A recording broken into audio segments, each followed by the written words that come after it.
Aloha and good evening, everybody. Joshua Quindy with the Maui Emergency Management Agency.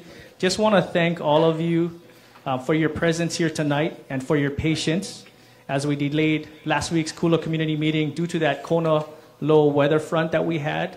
Your safety always remains our top priority, but we really want to thank you for your understanding in that. And again, thank you for your presence here tonight. Also want to take the time to just thank our host, Kula Elementary, for opening up your doors to us, letting us host this meeting, as well as to our County Council Vice Chair, Yukile Sugimura. Ma'am, just thank you for putting this meeting on initially and making sure it happens week in and week out. So again, just thank you.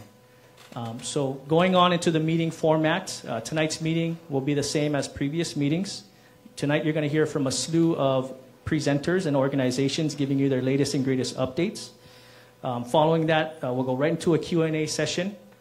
But again, we ask that you ask questions that are good for the entire group.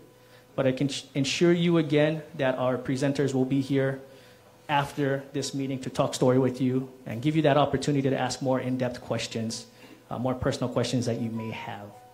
So thank you ahead for that. As for the agenda, you will hear from the mayor. Mayor Bisson is on the way here. When he gets you here, you'll hear his comments.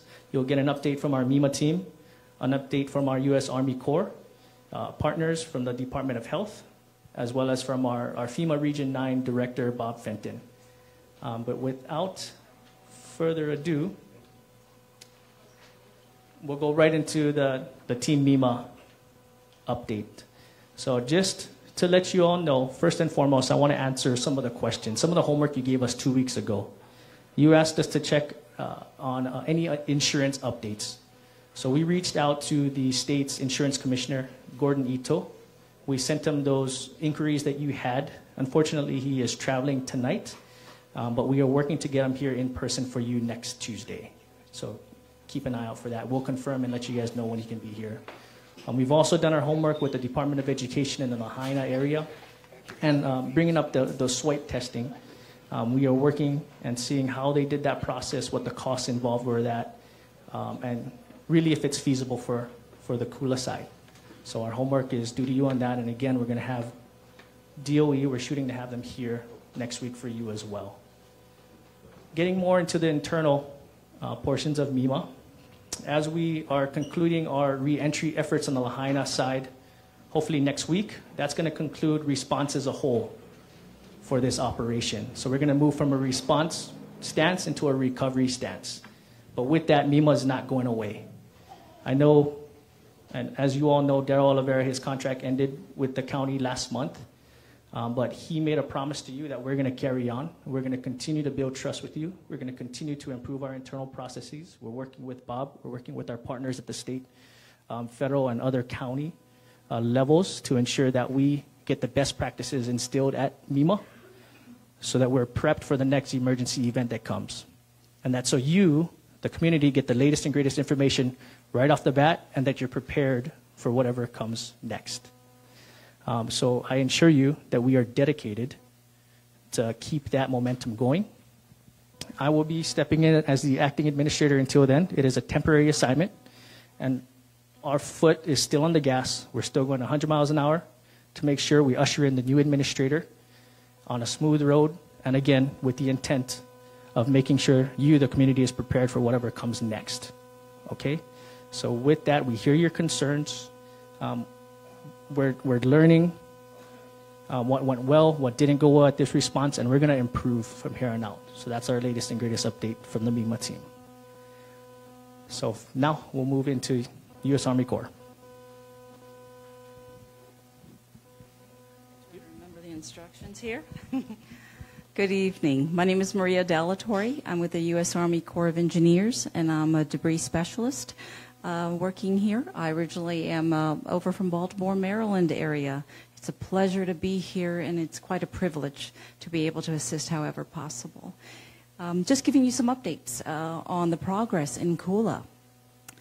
Just bigger numbers for now, but we're very proud of the progress that is happening and your patience as we continue.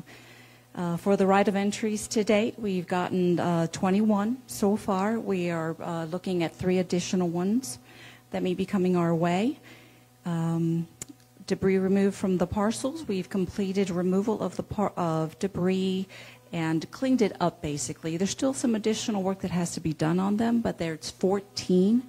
We've conducted some confirmatory soil sampling on 14 of those as well. We have received validated results on 10 of those sites, and we have a chemist and environmental specialist who are reviewing those results and just making sure of what we have. And if we have to maybe go back and resample or rescrape, take some more soil off. So that's just an FYI for you of the process. We are very proud to say that we have formally returned one complete closeout package over to the county. So they have it, and what we discussed during today's debris task force meeting is that those packages are critical as Maui County continues to review for permitting and rebuilding. So it's at least one property. We'll keep working on the rest, but that is a great milestone for being able to rebuild. Today, the progress that we had 3 crews on site working the debris removal. We had 1 crew hydroseeding, 3 parcels being actively worked for the debris. For tomorrow, it'll be similar operations, and we're also doing the sampling on any of the sites that we've been cleared of the debris overall.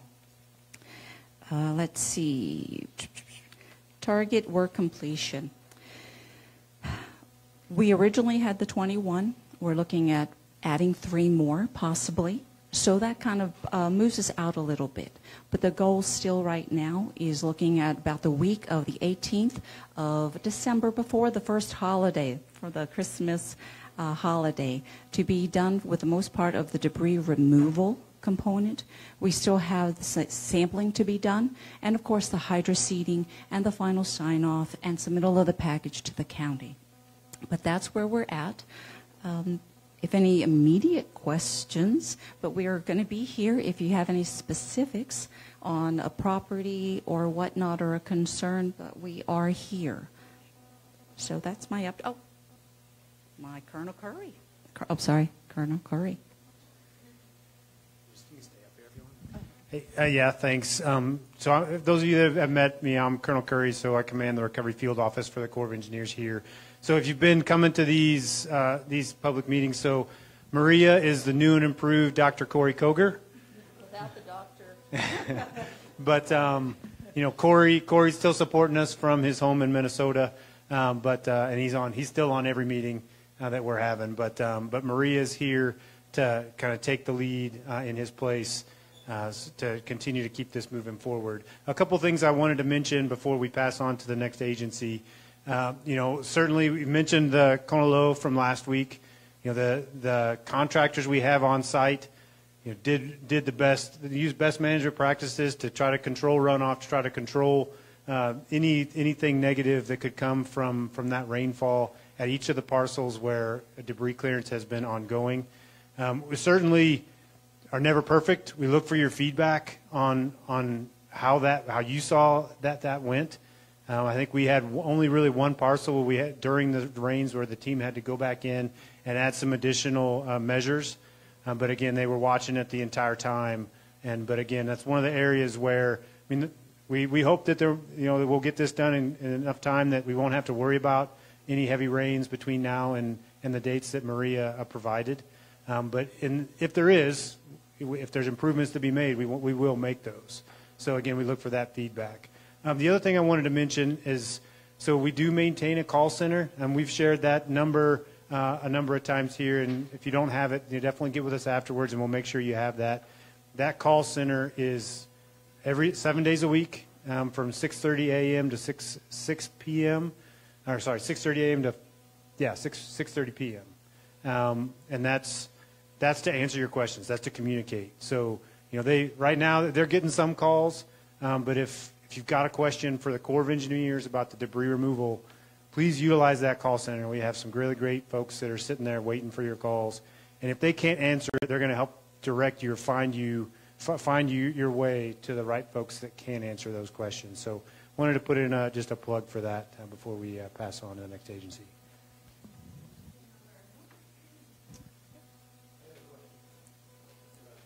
I think we're going to take questions at the end, right? Oh, I'm sorry. I think we're going to wait and take them at the end. All right, thank you. Thank you, ma'am. Thank you, sir. And no, sorry about that, sir. Thanks for your patience in the back there. We'll make sure we answer your question at the Q&A. But I'd just like to take the time to introduce a man that doesn't need introductions, but to our Mayor Bisson. Thank you for your presence here tonight, sir. Hello, everybody. No. Thank you, though. I just wanted to say thanks for you, Kula, for helping us develop this method that's being used by Army Corps. The way we're handling things up here, I was able to come up last week with some of the FEMA folks and go through some of the properties and see firsthand the good work that's being done. So I appreciate those of you who had faith and confidence in us trying to do everything we can to help get you back to the next phase. And thanks to those folks who already have submitted their plans to our permitting office. And I hope we can do everything we can. You know, we're trying to stand up the Office of Recovery, not a department that existed before August, and a department that we're standing up now with our managing director to be, Josiah Nishita. So hopefully we'll have that. And the reason I mention that is we're hoping to expedite both for those of you that are ready to build back. So we want to commit that to you to do that. And again, just appreciate all the support you folks are giving your fellow neighbors. Some of you are impacted as neighbors of folks whose cleanups, and I know you have had to also tolerate some of what's happening. And I just appreciate all the work that we've been getting from all of our partners, and even especially the ones that flew in tonight to answer your questions, which I understand we're going to get to at the end. But that's what I came to say is thank you. Thank you for helping us help you and let us know what we can do. Obviously, we're going to make mistakes, not intentionally. And if you just help us, we'll try to correct those as soon as we can. So I just wanted to say that. Thank you.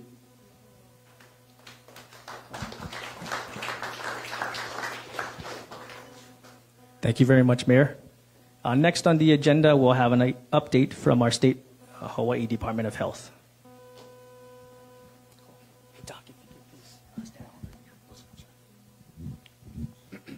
Aloha. My name is Kenny Fink. I'm the director of the Department of Health. I'm here with Kathy Ho, who's the deputy director for environmental health. Kind of my update tonight. Last time I met with folks, it was a small group. There was a request for lead screening. So I really want to recognize Healthy Mothers, Healthy Babies, and our public health nurses who are able to provide that tonight. So they're out there doing that. I apologize, it's taken a little longer to get through it. We will be offering it next week as well. So for folks who are interested, that's something that's available, and we'll try and work with them to see if we can extend the hours for that to be available. For the lead screening, if there are children or pregnant women, they're the ones for whom it would be most recommended. But certainly it will be available for anybody who wants to get their check out of any concern or desire for reassurance.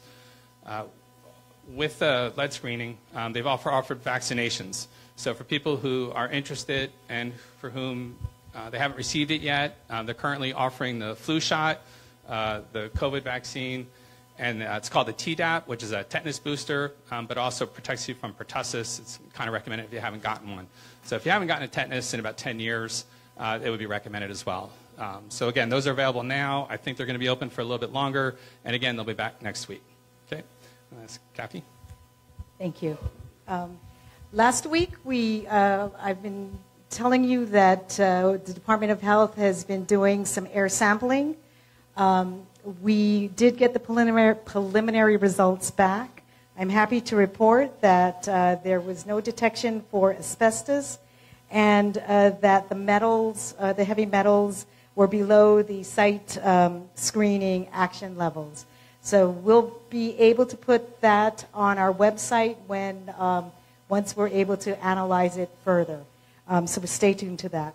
Also, some of you may have noticed that in the easternmost part of Kula, the 2.5 and the PM10 air sensors may have been yellow or orange. We sent our staff up there for several weeks, for a week. We sent our staff up there, and it appears that one of the homeowners was doing some wood chipping and was spreading the chips on their lawn. So that was the cause of that. Additionally, we also found that one of the neighbors was smoking meat and fish. So that also caused the sensors to react. The other thing, in the same sensors in the middle part of Kula also went off, and we sent someone up there as well. And we found that their fireplace was on, and so that caused particulates. In addition, they had a small brush fire in their yard.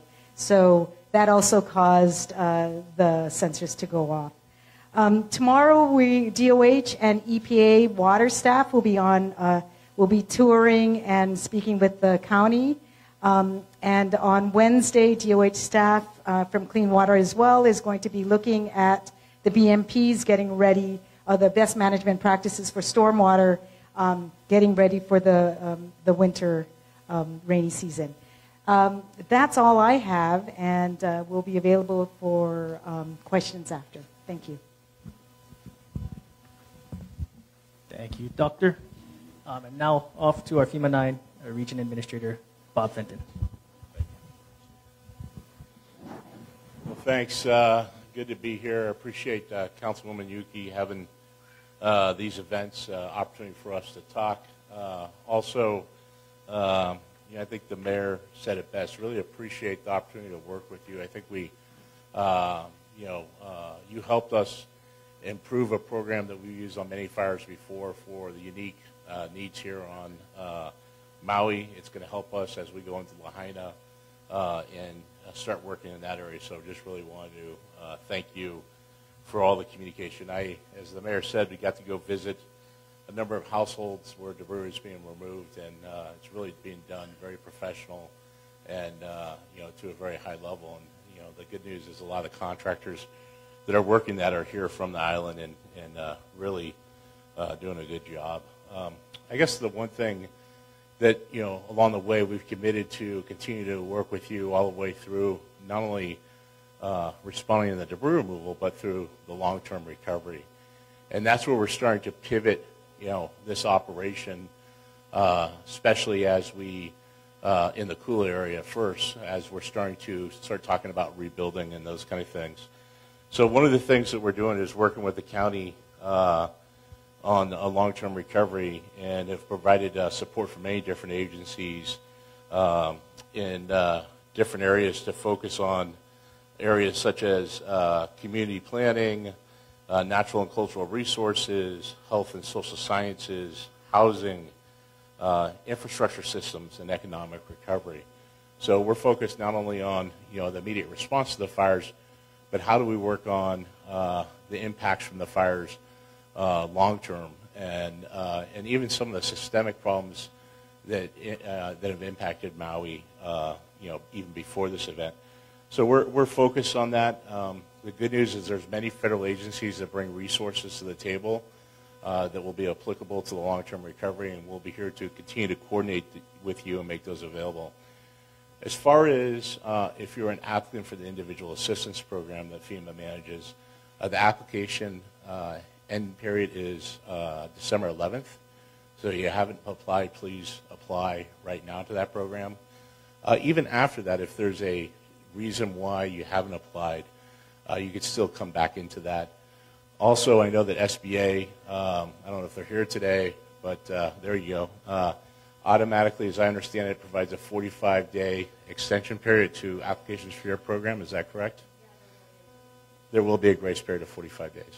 So take advantage of that, not only the direct grant assistance from FEMA, but SBA and their assistance can't get a better loan rate than through SBA. So appreciate their partnership on that. with that, that's really all I came to say today, and I want to continue the partnership and look forward to answering any questions you have. With that, I'm going to hand it back to Joshua. Thank you, sir. Okay, thanks to all of our presenters, and thank you for your patience again, sir, back there. Now for the meeting, we will go into our Q&A session. Sir, if you still have a question, we can start with you. Oh, sorry.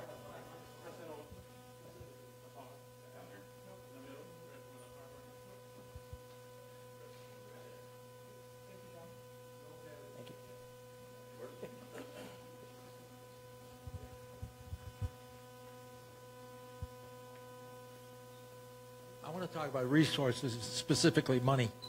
I know that the Corps usually charges a percentage to handle contracts. I want to know exactly what percentage that is. I think it's 16 or 17%. Is that correct? Is that right? So what I'll say tonight, I mean that percentage varies depending on the type of project. And the Corps of Engineers, for those of you that aren't familiar with the Corps of Engineers, in addition to emergency response like we're doing here on behalf of FEMA, does a tremendous amount of military construction, civil works construction around the world. So that percentage varies. It varies by district. It varies by program. So, for this one, I mean, ultimately we are working on behalf of FEMA. So everything we're doing is approved and part of their contracts, and that's. I'd have to go back and look. Well, it could be 20, but that's the right ballpark. Is that right? The numbers are different in this particular type of a response, so ultimately I'll have to go back and check. Back to my point. NAVFAC, which also does a lot of construction all over the world and has an office about the same distance as yours, charges less. AFCISA, the Air Force equivalent, also charges less. Why are we spending extra resources on the Corps of Engineers when I look at Puerto Rico and New Orleans and other places that had similar disasters to this that are still waiting to get finished? The Corps does not have a good track record in responding to these kinds of disasters, nor does FEMA. And one of the things that happens is we eat up the resources too quick. And I'd like to know how this was decided and what the finances look like, because it's critical. The amount of money we have is not infinite; it's finite. We have to be very careful on how we spend it. Yeah, thank you, sir. I mean, you shared this concern with us before, so we certainly appreciate that. Yeah, I would just say that we want to make sure that we're as effective as we can and do a job, especially as it relates to public health and the impact and the threat of ash to toxic or hazardous ash to the public here. We want to make sure that it's efficient, and we want to make sure that we're accountable. And those are the three overarching goals that we use. Sir, you got to let me talk if you want me to answer. You got to let me talk if you want me to answer. Only one of us could talk at a time. So you ask a question, I'll answer. No, it is accurate, sir. I've been to 9 fires in a row over the last 5 years, and I've been to many fires that have had as many homes damaged, if not more than this one, and I've watched the state of California do the debris mission. I've watched the Corps of Engineers do it. They do it at a very high level. They're very effective at what they do, and this is a very complex mission. And I think they've done a tremendous job here when I look at the other 9 fires that have happened, plus fires out of my region in Oregon and Colorado and other places. So they've been very effective. Not only that, the president went ahead and changed the cost share to 100% for the debris removal, so there's no impact to the county residents of Maui from the debris removal mission here in Kula. The only impact would be if you had insurance, you need to go ahead and provide that insurance over so there's no duplication of benefit. So I think they've been very effective. I know their costs are very in line with other costs and other disasters. They've done it at a very expedited rate based on the technical complexities that exist here and the limited workforce and labor force that exists here on island. I know that you pointedly ignored what's going on in Puerto Rico. Still, what's going on in New Orleans, still, that's FEMA and the Corps. Regarding human health and the regard for human health, the day after the fire, I saw this gentleman up front, our mayor, the governor of the state, walking down the streets of Lahaina without any protective equipment on. None. If that's how we're protecting the health of the citizens here, when we don't protect our top elected officials, you're falling down on the job, bro. You're falling down on the job. Let me try to answer. Let me try to answer your question, Okay. so we can get on to some other questions from folks too, because I think that's a fair question. Josh, let me answer this question. The decision to go with the Army Corps of Engineers was made by the governor, because he makes that call. Under the Hawaii Rights statutes, that's his decision to make. We all sat at the table, myself, all the experts that we have that work for the county, as well as the Corps and some of their folks. So here was the two choices. You folks tell me what you would have done if you were sitting at that table. Because here was the two choices. We pay for the cleanup ourselves, the county of Maui. We foot the bill. We front the money. We hire the companies. They come in with whatever level of experience we could find. If we bring them in from the mainland or if they already live in Hawaii, they go and they clean up all your properties and we pay them. That was option A. Option B, we go with the Army Corps of Engineers and you don't pay anything. We don't use any of the county's funds to do this cleanup. The Army Corps of Engineers hires. Who are they hiring? Who's working for you guys out here? Alpha? Alpha, right? Yeah. A Maui company. That's correct. So what I'm explaining to you is they're the general. They hire the subs. The commitment we have from them and from the government, you don't have to believe me because you weren't at that meeting, but I'm telling you, the commitment was to hire local companies to do this work. So the only difference, the only out-of-pocket you would have is if you have homeowners insurance that covers debris cleanup, you have to turn that over. You'd have to turn it over to the county, or in this case, you turn it over to FEMA or the Corps. So I just want to explain, there was nothing underhanded or it's nothing about spending money of the county. If we'd have done it, we'd have paid for it, and FEMA, if we qualified, would reimburse us, who knows, 5 years from now. But in the meantime, our funds would have been used. I'm glad the governor went the way he went. I would have done the exact same thing if it were my call. But the fault is not that of FEMA's or Army Corps. And I'm going to tell you right now, you're probably right about people who mess up in other places at other times. But we're not talking about that. We're talking about how Maui is doing right now, how is Kula doing, and you guys are going to tell us if we're messing up. I know you're not going to hold back. You're going to say, why did you guys hire these guys? Where did you find these guys? You guys don't know what they're doing. I don't hear anybody saying that yet. So never mind about Puerto Rico. We're not paying for Puerto Rico. We're not paying for those other places. But let me just explain. This was a tough decision. It was a hard decision. It had to be made quickly, right away. Like every decision we had to make these last 4 months. So I want you to know it was well thought out. That's all I wanted to say. Yeah. No. I knew exactly what our choices were. I just told you what our two choices were. Those are false choices. Okay. What was our other choice? Yeah, but who would pay them, sir? I'm asking you. If you could tell FEMA, we would prefer to use a less expensive organization. I'm just saying, if we hired somebody else, FEMA would pay us on a reimbursement. The difference between that and Army Corps is that Army Corps they pay everything. We don't pay them anything. They get paid directly by FEMA. If we would have done it on our terms, and we were allowed to do that, just like every one of you folks, you guys could have cleaned your own property. You could have hired your own company, and you would have paid them, and that's up to you. Or you go with Army Corps, and you don't pay. So to me, it was a pretty easy decision on behalf of the taxpayers. Okay. No, but you know I respect you. We talk a lot, and I respect you. I just want you to know that it's not their fault. The governor chose, and we agree. So far, so good. The other thing is, we talked about protecting health and human services. Again, I wasn't there, but what I've seen, again, the mayor and the governor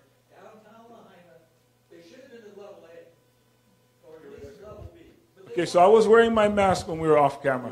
When we were off camera. Whatever they gave me when I went down there. And that was the third day we went down. Was it a cloth mask?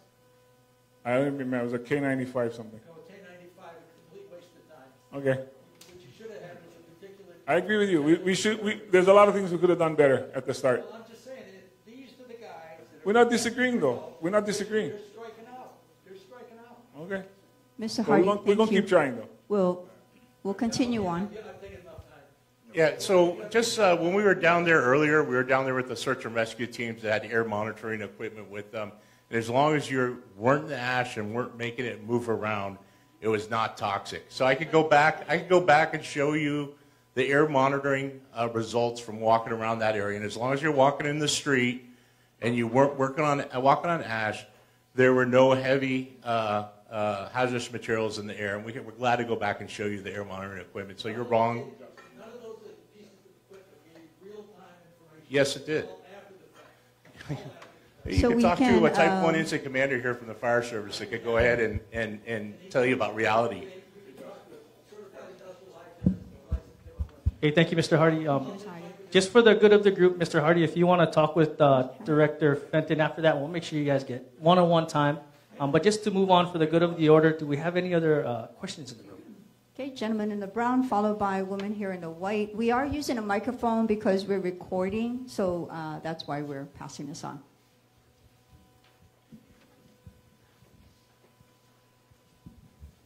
I understand the soil samples have returned. What's the results?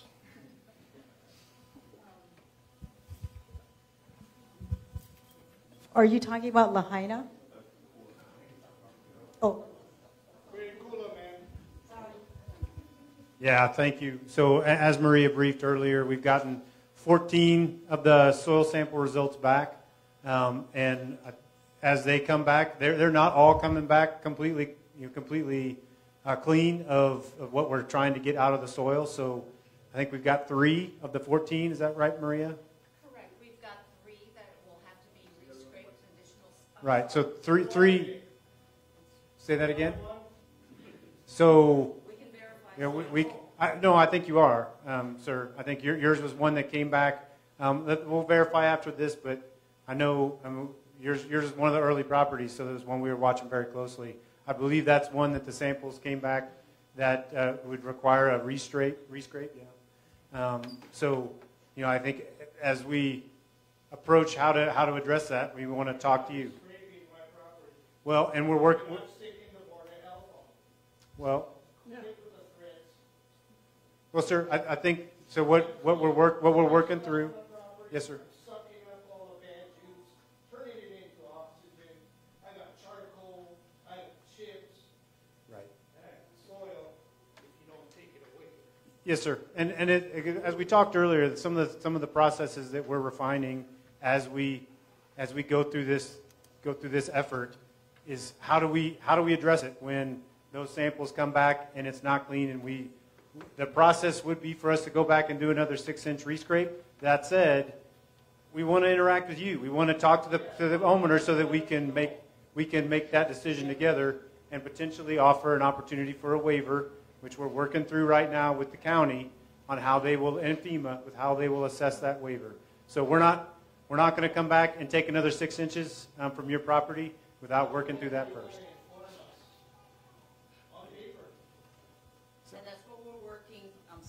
That's what we're working.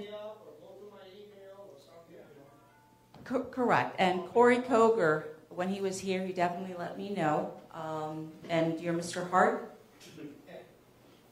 No, we're aware of your property, absolutely. But we're also trying to make sure that we are looking at drafting up some potential waivers depending on the circumstances. But they're in coordination right now with FEMA, as well as the court and the county.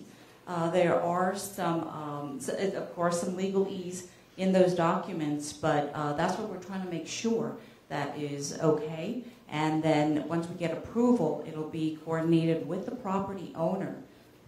Absolutely, because we've got another example also for hydro seeding, an exemption from just preferring hydro mulch.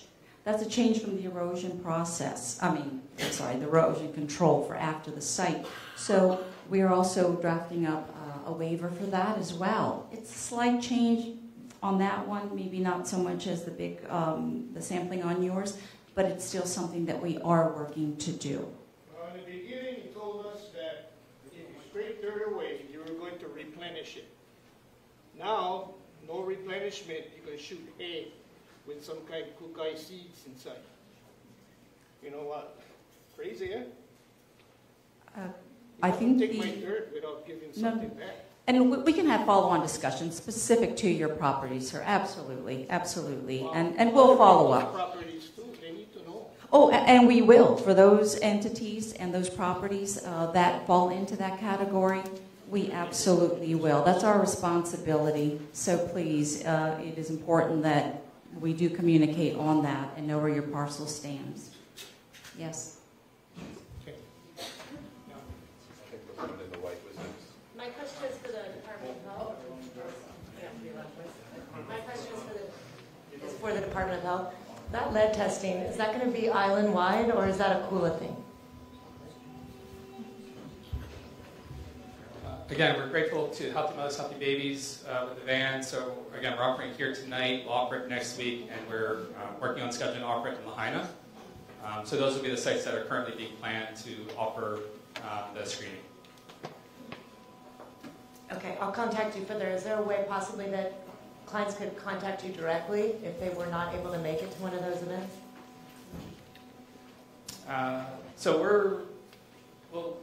We have a site, so for children, pregnant women, there's a lead screening program. We can see what other events are currently scheduled. And those are screening programs. And we're trying to make that as accessible as possible. For folks who are unable to do that or are unable to wait to do that, if you contact your healthcare provider, they can also do a lead screening. And again, this is just a screening. The confirmation is actually like a venipuncture blood draw, and that would be the definitive, and you may be able to go directly to that through your healthcare provider as well. So we will look to see if we can provide additional screening options, but you can also try and contact your provider directly and do testing. Mahalo. Thank you now. Sir in the back. Thank you very much. My name is Kyle Ellison, for those of you that has not, a couple new faces in the crowd. For those of you that know me, I have been at the forefront of this response since 11 a.m. on August 8th, and I'm not stopping till this is done. So, but I've got good, and as you know, I've been willing to dole out compliments where warranted and also ask hard questions where warranted as well. So I've got good news for the people I've been asking hard questions to. My wife has told me we need to go on vacation, and so I won't be here for the next couple of weeks. Okay? So I apologize in advance for asking more than one question right now. Same question I ask every week. Thank you for letting us know that there have been soil results that have come back. Thank you for letting us know that there have been air results that have come back. We still have no information on where they'll be posted. So I ask this question every week, and I would highly encourage you again to let us know where publicly the results will be posted. We've heard from Director Oliveira, who I will say did a fantastic job when he was here, and I respect all his efforts. We've heard promises of door hangers. We've heard that, oh, I'll talk with you offline. Oh, we'll get that to you. There have been many things accomplished, and there have been many empty promises. And so I think that an empty promise that should not go unfulfilled is letting people know the results of tests. If you're deploying air monitors around town, if you're taking soil samples around town, the Pono thing to do is to let people know the results of those. I keep asking it every week. I'll ask it this week. For the Department of Health. So can I just... Yes. Well, you're next anyway, but yes. Oh, okay. So we always send our results, and it's on our website. Mm-hmm. As a result of this this sampling event, what we're going to do is send out a press release, and that press release will have a link to go to our website so that you can see the results. Okay, but they haven't been posted yet, correct? We just got them. Okay, I understand. Things take some time. I'm just keeping my foot on the gas, saying Sure. we'd like to see them posted. Sure. All of them. if possible. For the Department of Health, I really do, from the bottom of my heart, appreciate you having the lead sampling here tonight. I really, really do.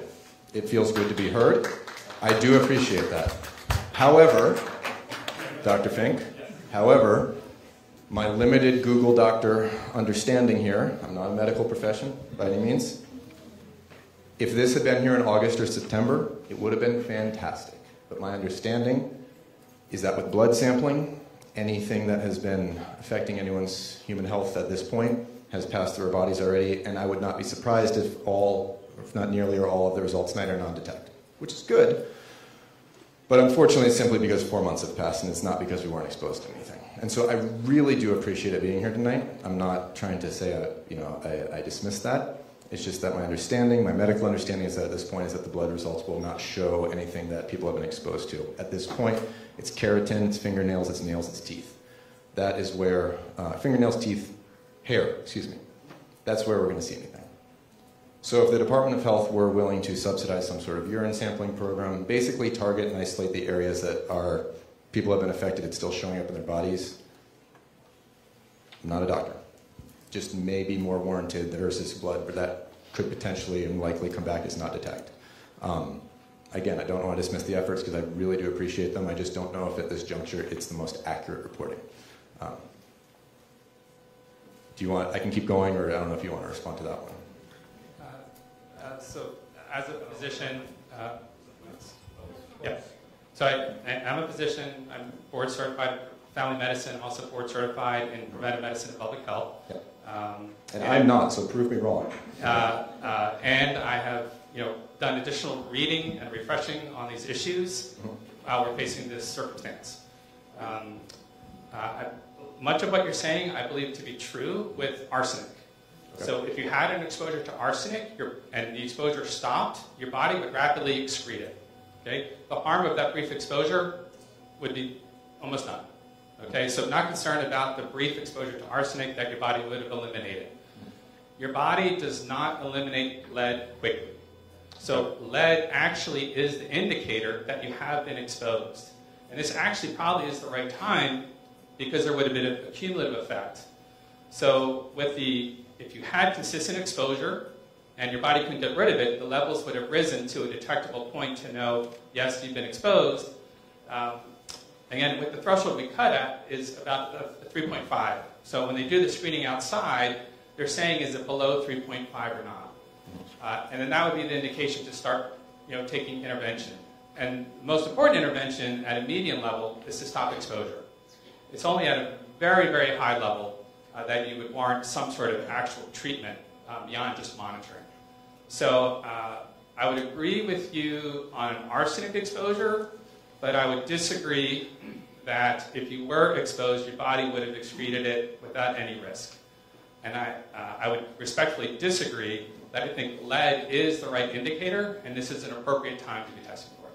All right, I appreciate that clarification. Thank you. Like I said, we're all looking into things that 5 months ago I didn't think I'd be looking into. So thank you. I appreciate that clarification, and hopefully people have been taking advantage of the testing. So I do appreciate that being here.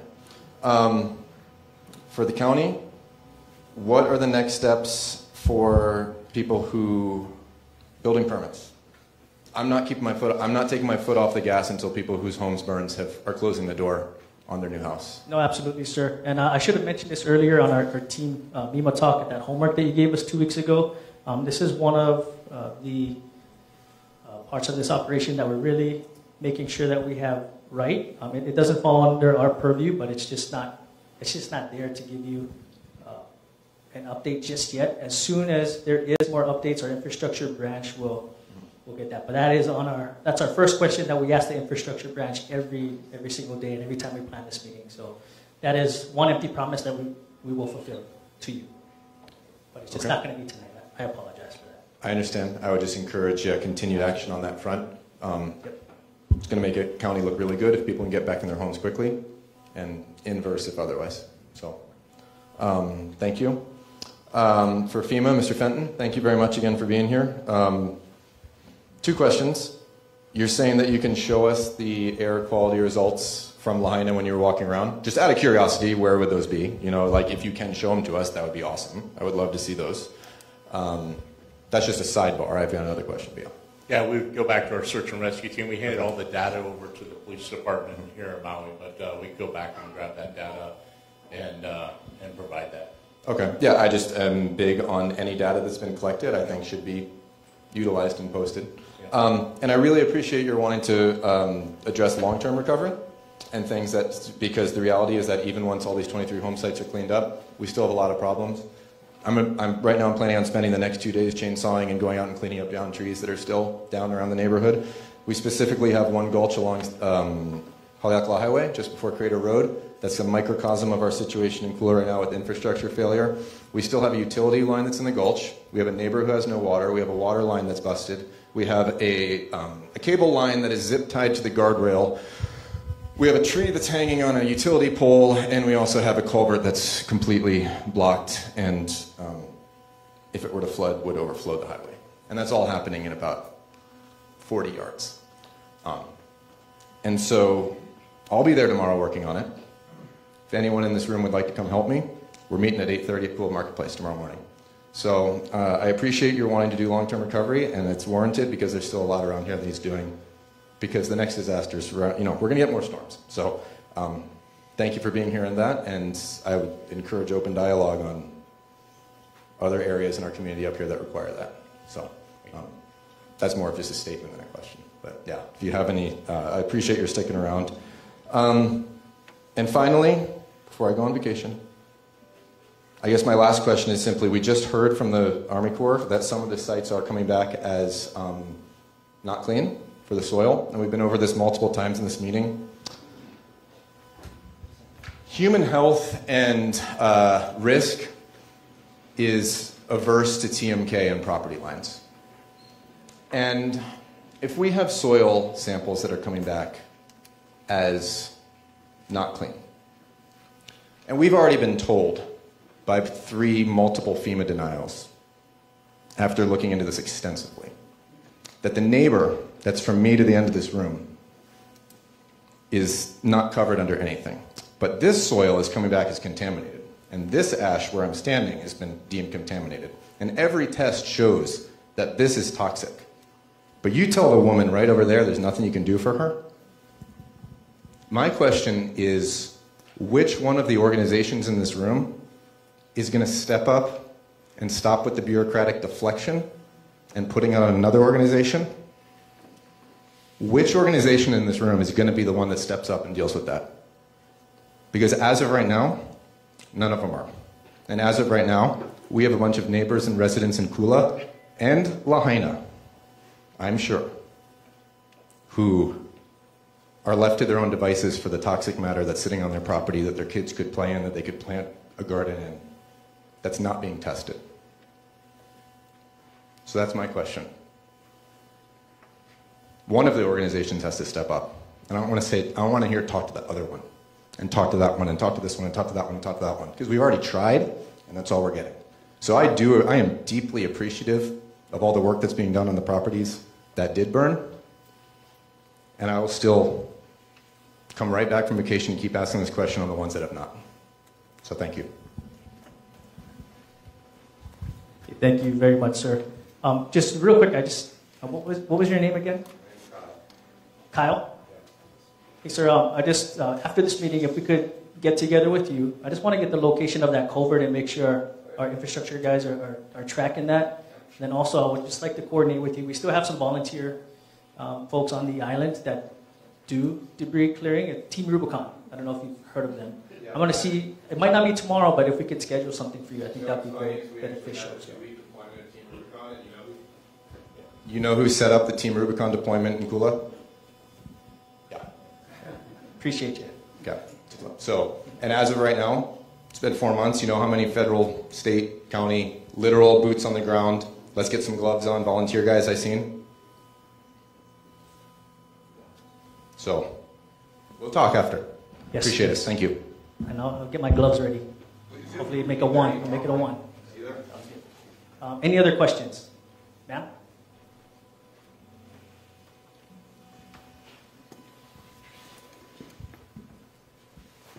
Hi, thank you for being here. My name is Tiari. Someone mentioned that the sites have been cleaned have also been sampled. What does the sampling entail?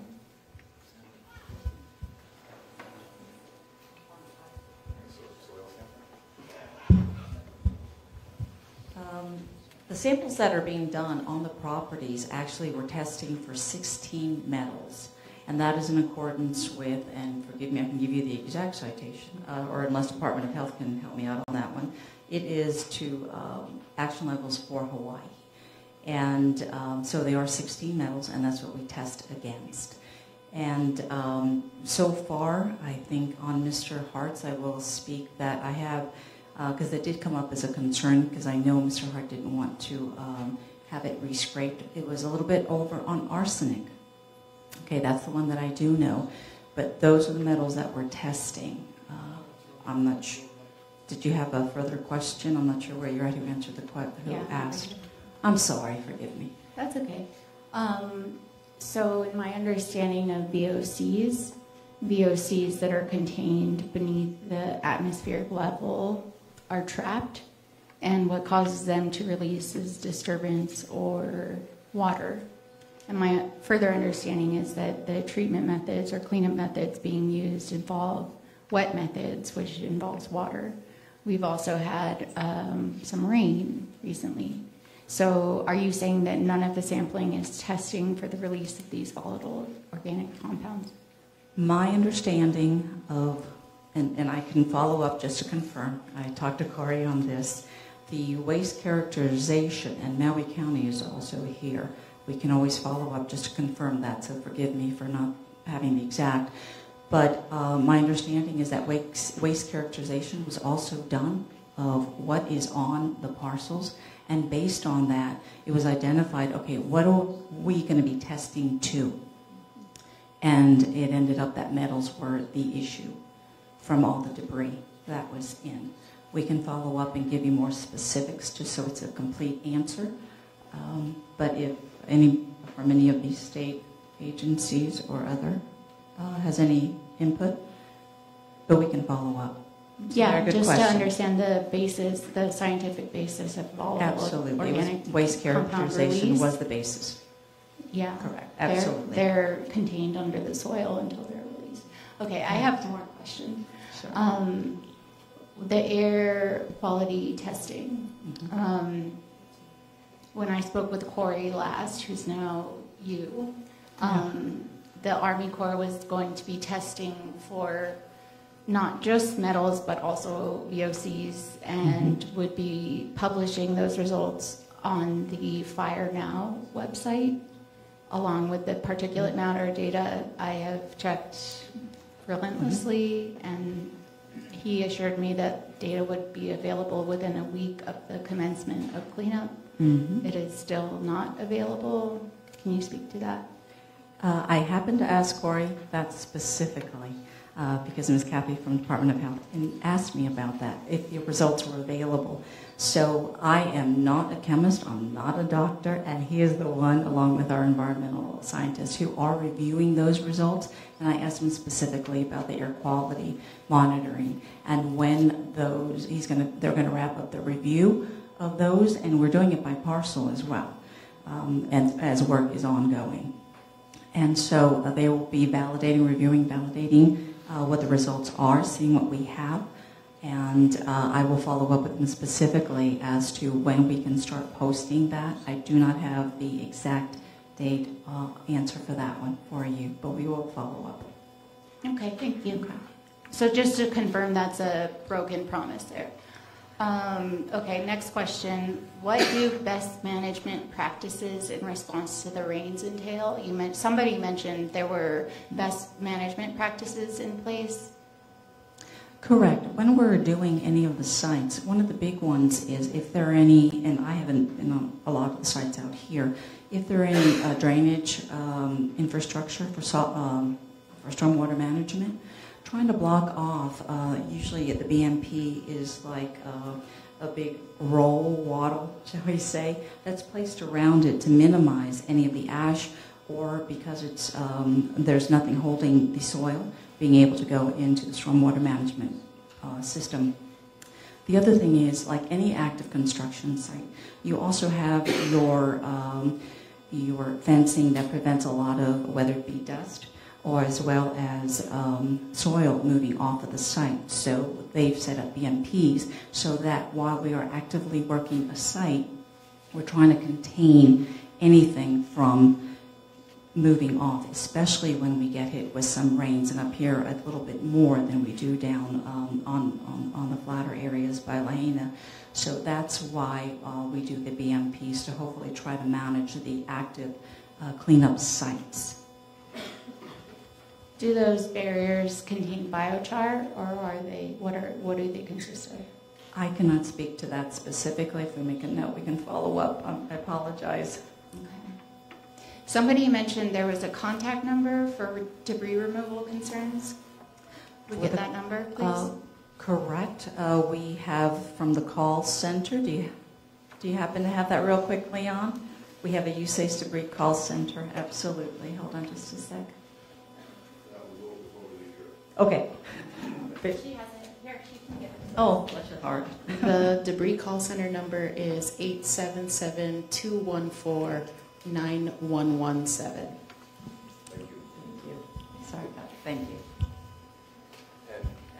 And if you didn't get that down, it's available on MaoriRecovers.org. Thank you. Okay, so there were a couple of comments about how the community's input has informed the response.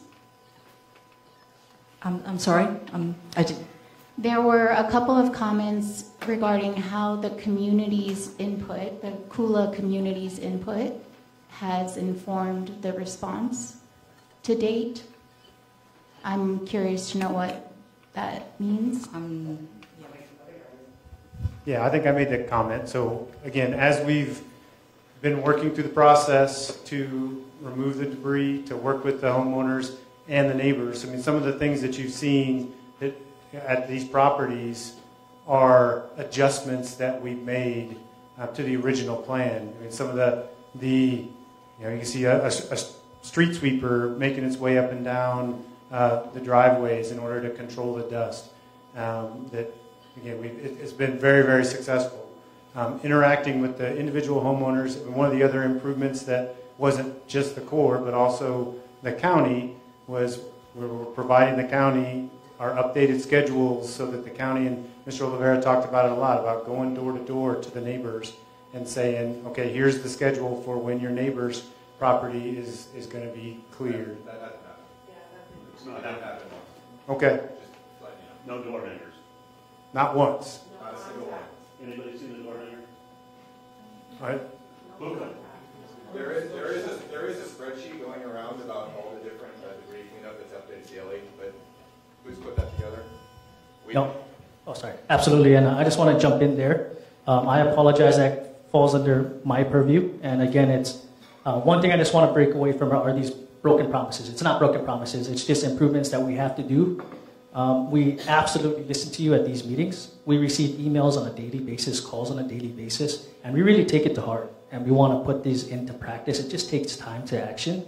So I don't want to let you leave tonight thinking that we have broken promises to you. It's just things that we have to address, and we will. Okay, so, but with that, the door hangers. I apologize. I didn't leave any door hangers at your door. I was trying to knock on doors about 2 weeks ago, and I wanted to meet you face to face.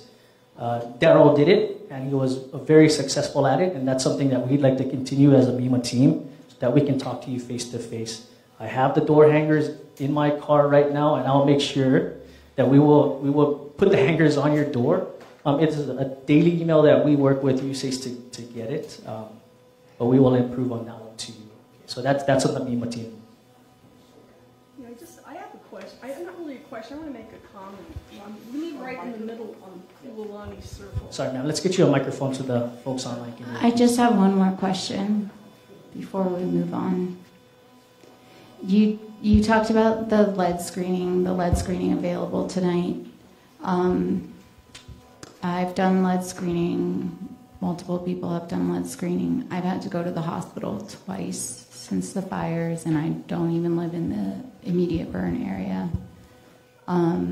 Everyone that I've talked to has experienced some kind of health consequence And I'm curious to know about this lead screening, the lead screening that is currently available through health insurance companies is not indicating acute illness. So my understanding is that this screening is screening for acute illness when people are experiencing subacute illness that doesn't show up in these blood tests and also is still causing health consequences and also is available through medical measurement and indication by other means that don't include blood testing, such as urine sampling, such as the hair, skin, and fingernails that Kyle mentioned.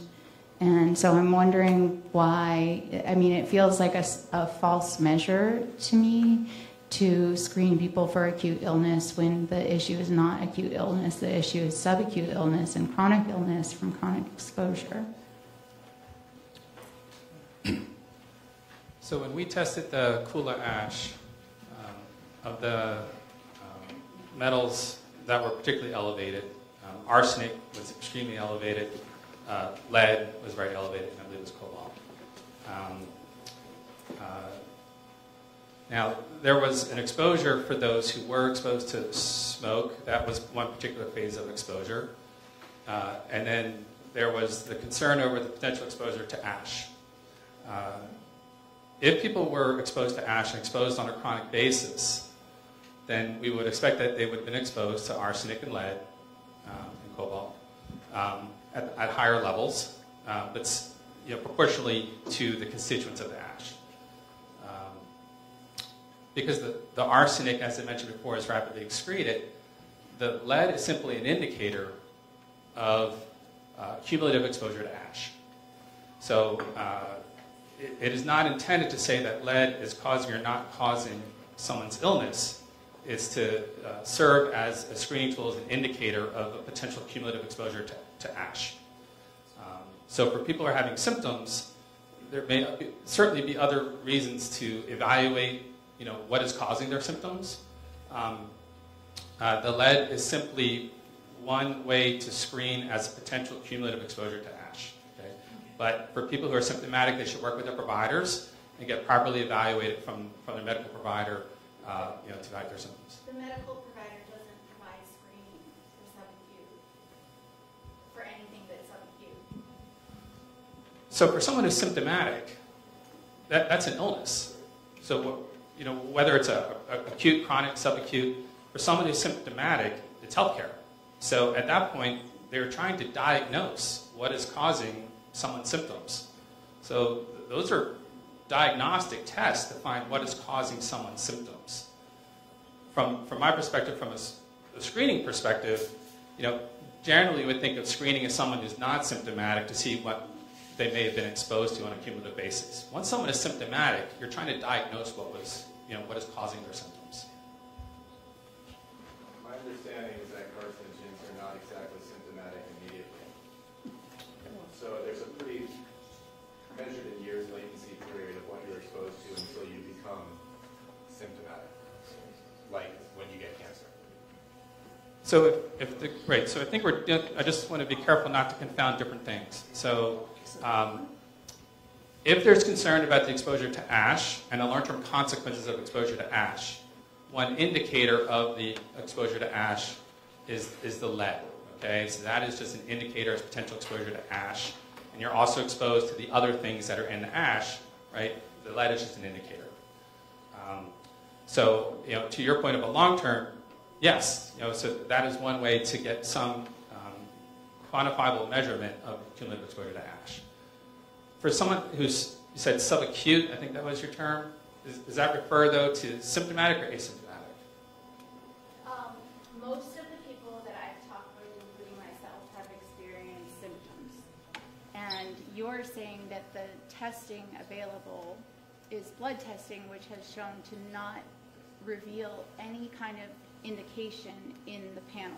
So if people are experiencing, you're contradicting yourself to say, if people are experiencing symptoms, there should be some indicator of why. But people are experiencing symptoms with the screening that you're making available, and there's no explanation as to why.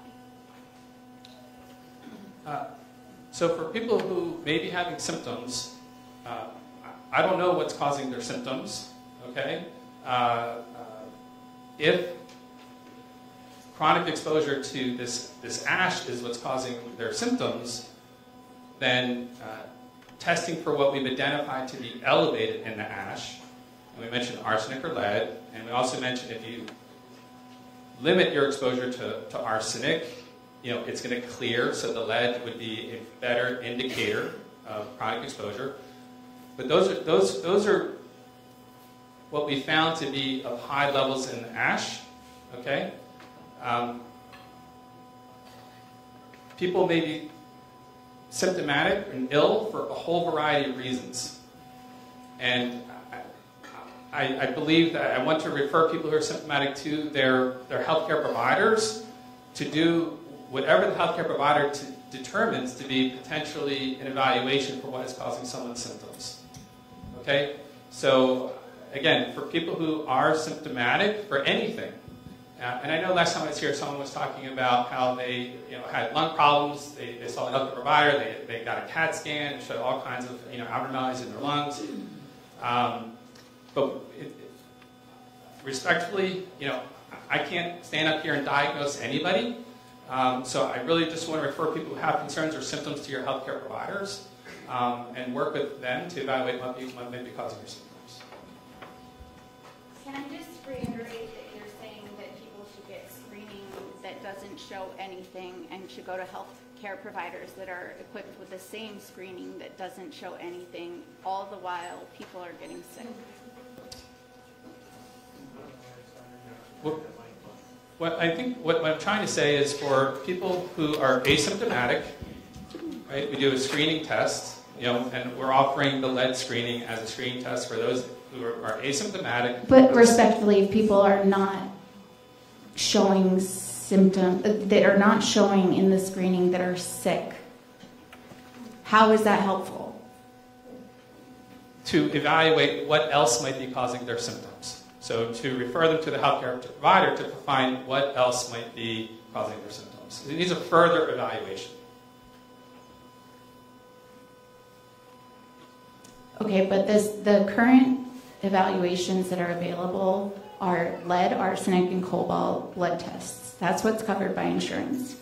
That doesn't show subacute levels of lead like urine tests do. That doesn't explain the illnesses that people are experiencing. So,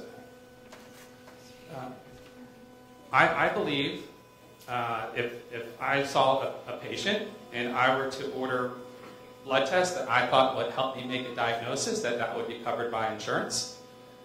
Not limited to lead or arsenic. So,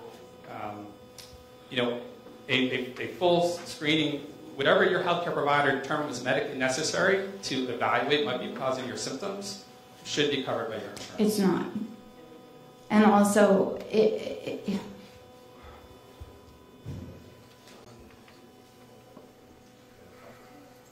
you're suggesting that screening that doesn't show anything is the appropriate measure at this point. You're suggesting, do you know the PELs for these exposures? What are the permissible exposure limits? And what are those acute exposures or are those subacute and chronic exposures? So I don't know this off the top of my head. We have those available. My understanding is that the blood tests show acute exposures. That's not what we're dealing with. That's not what anybody has shown in their blood results that I've talked to. They're showing subacute chronic exposures, and they're getting sick from it, and they're feeling symptoms from it. You're saying that this screening is for asymptomatic people. How does acute poisoning thresholds equate remotely to asymptomatic exposure? So, right, lead, which is very slow. The heaviest element that we're talking about, the heaviest particle that could be carried in the air, you're talking about lead, the heaviest. Everything else is less dense than lead. And you're saying we're baselining this off of lead exposure at the acute level. So I'm suggesting that lead, because it is slowly excreted by the body, if people were chronically exposed, would bioaccumulate, and we can test or screen for a lead level to identify that as a indicator of exposure to potential ash and dust. For people who, again, I'm not sure, for people who are symptomatic, the healthcare provider can do other tests looking for other things to identify what might be causing someone's symptoms. Okay, do you want to get personal about this? Do I need to disclose my personal information? No, ma'am, not at this forum, but we really appreciate it. We don't want any personal information to get out there. But obviously, your sampling regarding what's essentially in your body is really going to have to. And I think we've spoken by phone previously. No. We've never spoken? No. If you could come see us after the meeting, because we can get more in depth with you there. The reason being is we've been in it for an hour and 12 minutes, and there's some other hands up that went in the room that didn't have the opportunity to ask a question. Thank you. Ma'am in the front, you're very patiently waiting.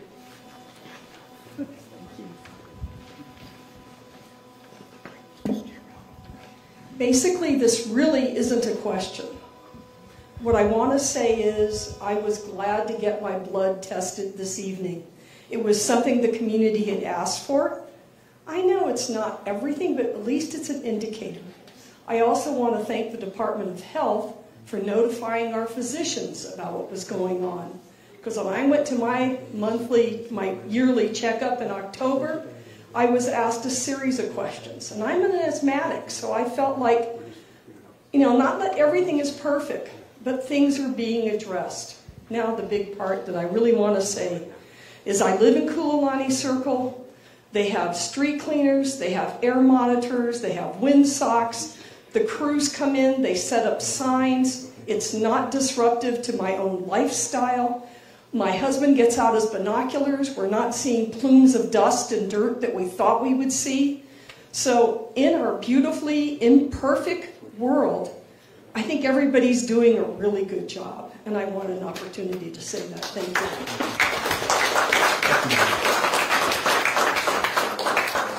you. Any other questions in the room? Kyle, is that okay if we go here? Yeah. Thank you very much.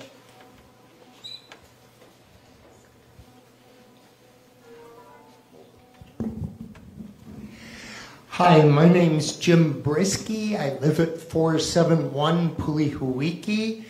And the problem I wanted to bring up tonight is a little different. It has to do with water, specifically on Pulihuiki. Because of the fires, we learned that there's a defect in the system from approximately address 659 down to 171 that basically shuts off our water. And what that means, sitting here tonight, if the system malfunctioned and there was a fire at my house, the fire department would have no water, okay? Because of the fires, when the water department guys were out, they showed us where this connection was, and they showed us there used to be a water tank here that covered that problem. So I brought photographs for whoever might want to see them. And I just would like, because of, let's say, that day-to-day urgency of thinking, if there's a fire, not only me, but a number of my neighbors would have no water for firefighting. Thank you. Thank you, sir. I would like to sit down with you after this meeting, too, as well, and see those pictures. Thank you. Kyle? Yeah, send it to me.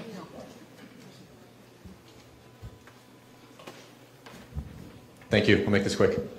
Just for the, I'm sorry, new Army Corps of Engineers woman. I'm sorry. Maria. I'm sorry, Maria.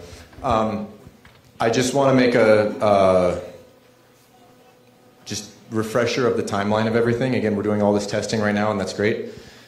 But the fire was on August 8th. The first soil tack was applied on September 27th in Kula. That's a 7-week period with nothing on top of there. The first Department of Health notice to healthcare providers was October 18th. And the first notification verbally, which we received in this meeting, of soil coming back as contaminated in some portions was December, let's say, 5th. And you mentioned that was at Mr. Hart's house and that there are other ones. I just want to make sure everyone in this room is aware that there are 2 neighbors. Dr. Fink, would you consider a distance of here to the stage a chronic exposure if you're there 24 hours a day?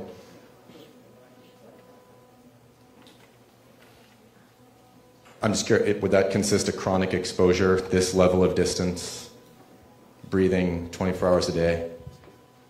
A chronic level exposure would be whatever it is the person is exposed to, on a chronic basis. So Yeah. I can't attribute to distance. Yeah. Well, I just want to make sure everyone here is aware that there have been 2 neighbors that have been living the distance from me to you since August 8th.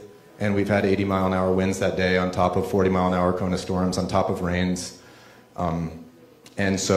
And again, currently right now, we're confirming high levels of arsenic, soil that has been tested high for arsenic, people living next door, chronic exposure, most likely, and the distance from me to you, there are no resources available to the person living from me to you, despite them being right next door.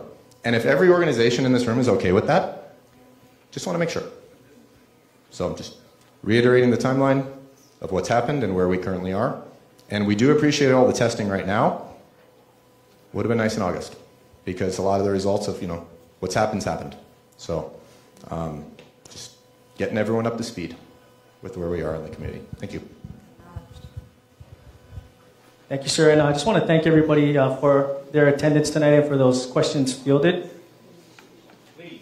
Okay, we'll take one more question, if that's okay, and then we're going to stick around after that. But we'll take one. I'm just curious if they know what the contaminants were that were in the water.